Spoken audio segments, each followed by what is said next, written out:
I won't make any excuses for anything that I've done, and I don't think I should have to. In college, I explored as many clever young guys as I could. It felt like a playful, perverse discourse and a pleasurable protest against other unchallenging females. Believing that I can be a carouser and still maintain an essence of genius as well. The mommy's girls swatted on, studying about their potential future careers, researching all those faulty de-educational blueprints of life. I was exploring instinctive motions, wrapped with an intellect with many variants and respective aspects of living thrown in as well. Okay, sometimes I got milk on my face, but it had calcium and nutrients.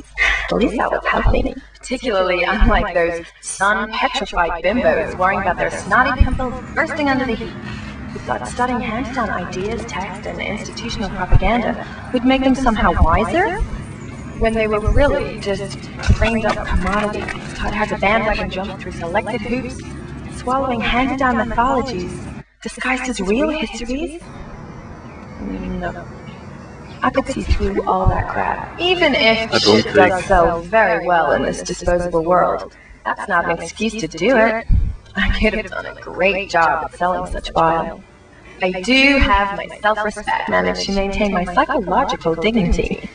At the same time, though, I didn't make any effort to conceal anything I did, which does have its drawbacks. Many of the college girls began to get jealous due to their boyfriends discussing numerous ideas that we'd shared together. They were very frustrated that it was not featured on their curriculum. Two ideas that can have been hard-weighted. One woman can make much of a difference to change the world. And the reputation I acquired made life very difficult for me during the 3 years that I went to college. I've learned from my blunders. I don't consider anything I did as big mistakes. See, the only real regret I have is not taking steps to be more discreet. After college, I got married, and my life changed a lot. I settled into married life easily, and became my husband was amazing, and had a very flexible imagination, and he always satisfied me. The only sort of experience that I've missed over the 4 years we've been together is the excitement and sensations of getting cerebral challenge about two guys at the same time. Men who are well endowed with uncommon vigor of mind and superior intellectual facilities always turn me on. Threesomes were my favorite in college, and I learned loads. I thought that I could put everything behind me until I discovered netmindandbody.org on the internet. And I could not resist signing up. I love him. I know I'm not supposed to cheat, but if he never finds out, how can it harm him? I've only done it once, and I didn't have anyone else to tell, so I figured it's better. I love it. It's so anonymous.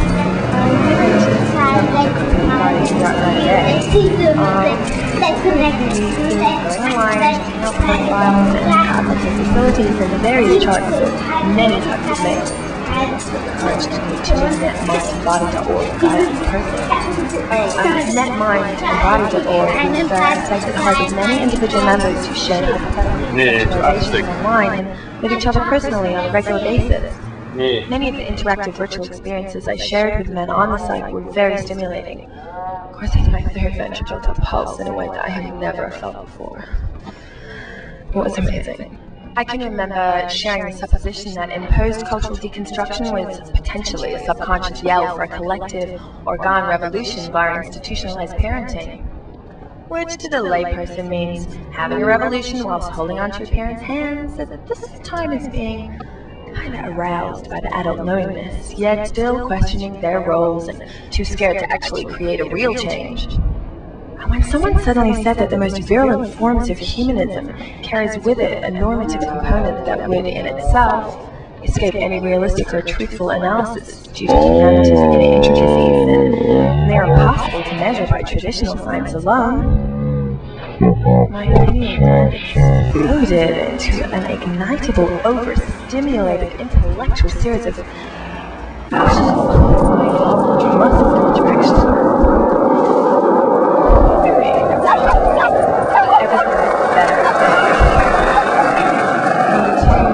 Netmind and Body.org guys functionality and agility of intellect as well as invention. They also did everything I asked them to do. They'd never had a threesome before, and I sort of felt like a director in a movie. We met in a public park. I picked them up in my car and drove into my chosen secret haven, a motel well out of the way. And once we got peaceful, I parked the car and I took the back to inside and fully undressed to wait for me while I had a I was a little disappointed they didn't do as I asked. They weren't waiting and waiting for me. I then realized that being exposed to somebody just from there, I had to discover my own clothing first. And then we just let me down one at a time. I then siphoned off their metaphorical projectiles of mass impelling force while they still had their pants around their ankles. After that, I situated myself horizontally on the bedstead and commanded each of them to bestow their dianetic qualities all over me. Maybe it's just because I hadn't been with two guys for so long, but I had the best mutual biogenesis stirrings of my life.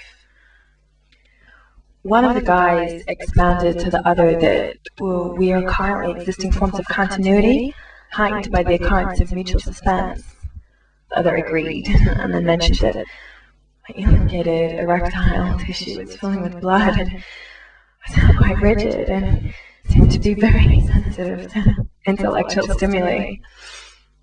I agreed whilst trying to catch my breath.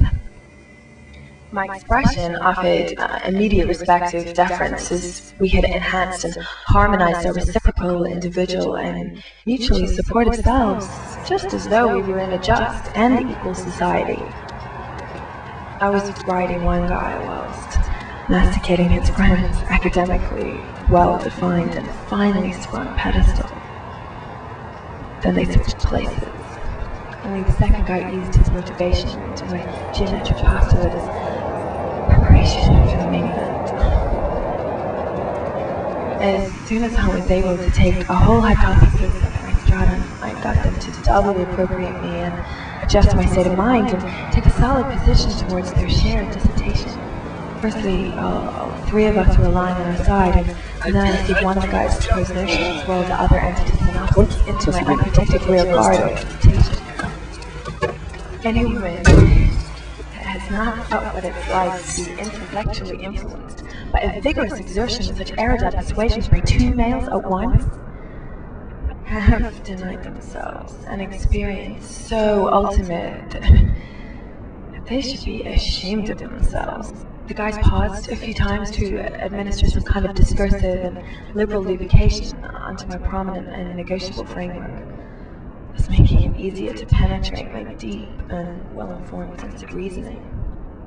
Both guys discharged their collected and accumulated ideologies into my interior, subjective void almost at the same time. I feel every instruction unfolding, getting larger, expanding by the conscious act of understanding as they were shooting into every inner space, awakening my proclivity.